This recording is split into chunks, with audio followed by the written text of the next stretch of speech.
Remember that one song from 1963 you swore you'd never forget, and then did? Well, guess what?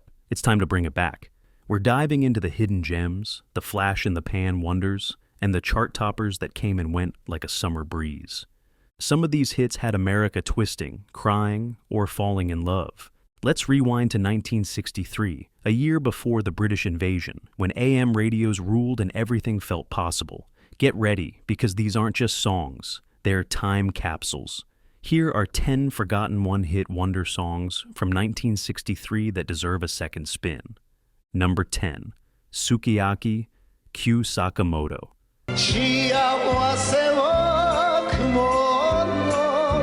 Let's be real, how many of us actually knew what he was singing about? Japan's Kyu Sakamoto delivered the only Japanese language song to ever top the Billboard Hot 100.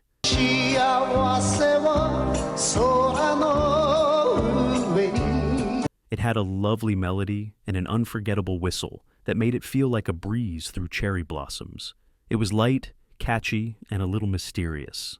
The song's real title, We o Muite Aruku, which means, I look up when I walk. It's about sorrow, not stir-fry. But marketers thought Americans wouldn't get it, so they called it Sukiyaki, because apparently that's a word we would understand. Sakamoto's life ended tragically in a plane crash in 1985. His voice lives on in this one perfect hit. Number 9, Dominique the Singing Nun. Yes, a real nun singing in French topped the US charts in '63. Sister Luc Gabrielle, aka the Singing Nun, took America by storm with her sweet melodic hymn to Saint Dominic.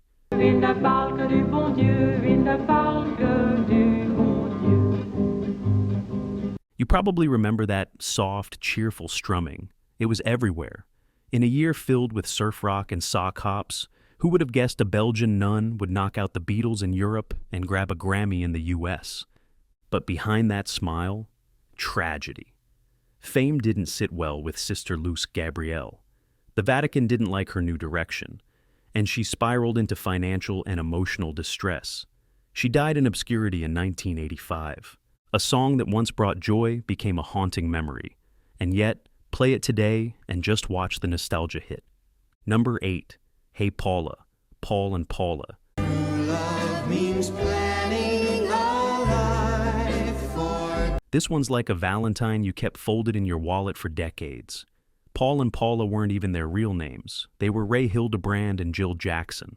Being together the whole day through. But their sugary duet, Hey Paula, captured young love so perfectly, it became a #1 hit. Every couple wanted to be them. It was that innocent all-American romance we now look back on and say, man, that was a moment. But like most high school sweethearts, the act didn't last. They split just a couple years later and never hit those heights again. Still, if you've ever whispered someone's name into the void while slow dancing in your mind, this song's for you. Number 7, Rhythm of the Rain, the Cascades. Rain, please tell me now, does that seem fair? Rainy day, grab a cup of coffee and put this on. The Cascades were a Navy band who made good, and really good at that. For her to steal my heart away when she don't care. Rhythm of the Rain was melancholy perfection, a song that made you feel heartbreak even if you were happily married. It painted love lost with every drop. But here's the thing, despite their talent, they couldn't keep the storm going. The British invasion flooded them out of the spotlight. Today, the song still holds up like an old black and white photograph. Faded, yes. Forgotten, never should have been. Number 6, Martian Hop, the Randells. This one is a trip, a literal out-of-this-world jam that had America bopping with Martians.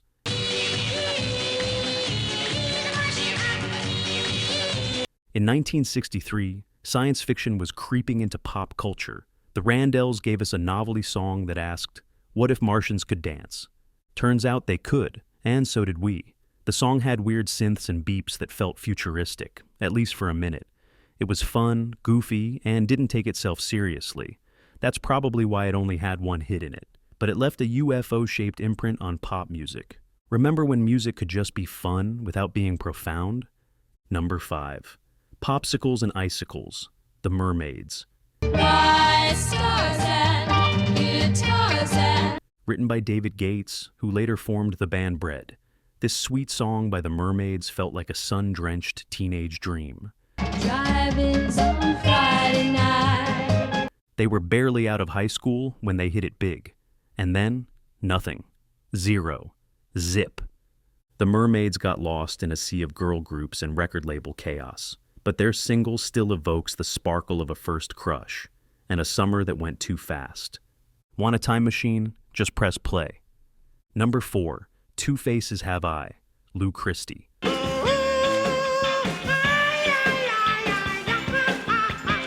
Oh, Lou, that falsetto, that drama.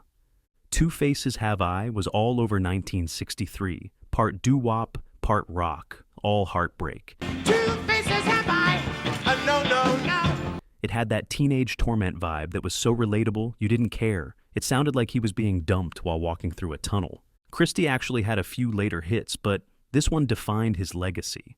Even Springsteen admitted it influenced him. Not bad for a guy with two faces and one unforgettable debut. Number 3. Easier Said Than Done, The Essex. Real and yet it's easier said than done. Ready for this? The Essex were active-duty Marines. Yes, Marines by day, pop stars by night.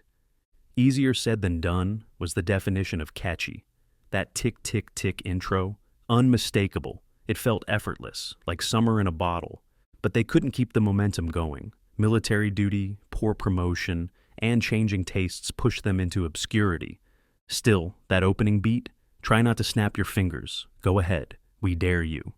Number 2, I Will Follow Him, Little Peggy. I love him, and where he goes I'll follow. She was only 15 when she hit number 1. 15, that alone is wild. Little Peggy March sang like her life depended on it. I must follow him, ever since he touched. I Will Follow Him was pure devotion, wrapped in innocence. It sounded like it should be coming from the loudspeaker at the roller rink while you locked eyes with your crush. She had a big voice, big curls, and a big future. But lightning didn't strike twice. The music biz can be ruthless. She later became huge in Germany, oddly enough. But for most Americans, she's remembered for this powerhouse performance and youthful passion that still gives goosebumps. Number 1. Sally Go Round the Roses, the Jaynetts. Sally, don't you go downtown. This one's strange, dreamy, almost eerie. The Jaynetts were a studio group with no real identity. Rumor has it, dozens of people sang on this track. It's like the musical equivalent of a ghost story. But Sally Go Round the Roses somehow worked. It was haunting and hypnotic. People didn't know what it meant, and still don't. Was it about heartbreak, betrayal, something darker? It topped charts and then vanished, just like Sally. But play it now, and it feels ahead of its time, like a whisper from the past begging not to be forgotten. And there you have it, 10 forgotten one-hit wonders from 1963. Songs that might have faded, but never truly disappeared. They still live in our memories, on dusty vinyl, and maybe even deep in your playlist if you're lucky. So, which one made you stop and say, "Oh wow, I remember that"? Or did we miss one that deserves the spotlight? Tell us in the comments. We want to hear your stories. What were you doing when you first heard these tunes? If this trip down memory lane made you smile, laugh, or even tear up a little, go ahead and hit that like button. Share this with a friend who needs a little nostalgia, and don't forget to subscribe for more forgotten treasures. Until next time, keep the needle on the record and the memories alive.